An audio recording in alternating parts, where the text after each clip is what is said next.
Hello guys, এই দেখুন আমি কি নিয়ে চলে আসলাম, আপনাদের সামনে হাজির হলাম। এটা হচ্ছে রসুন পোড়া, বেগুন পোড়া, পেঁয়াজ, ধনেপাতা আর শুকনো লঙ্কা ভাজা আর লবণ। তো সাথে মেখে নেব। তো এটা খেতে কার কার পছন্দ জানাবেন। আমার তো ভীষণ ভীষণ পছন্দ। তো দেখুন কিভাবে আমি মাখছি, আপনারাও এইভাবে মেখে খাবেন। এগুলো কিন্তু পোড়া পোড়া খেতে তো দারুণ লাগে, সবাইয়ের পছন্দ।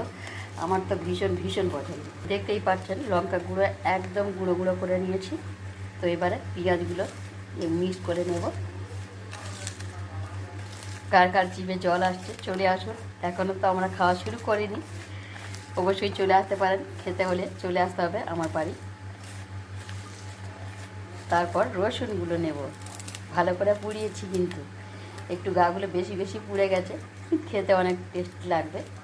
এভাবে মলে নিলে রসুনগুলোও গলে যাবে। সব রসুনগুলো গলে নিয়েছি। একটু হাত দিয়ে বেশি চাপলেই মিক্স হয়ে যাবে। তো সবগুলো মিক্স করে নিলাম। এবারে লাস্ট এই বেগুন সাথে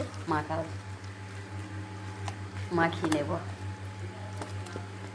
এর সাথে কিন্তু টমেটো দিলে আরও বেশি টেস্টি হয়। তো আপাতত আমাদের টমেটো নেই, তার জন্য আমি টমেটোটা দিলাম না। আপনারা টমেটো দিয়েই খেতে পারেন, আরও বেশি সুন্দর টেস্টি হবে। দেখুন কিছুটা সর্ষের তেল দিলাম, সেটা দেখাতে পারলাম না, হচ্ছে আমি একা ক্যামেরা ধরতে পারবো না আর কীভাবে তেলটা দেব।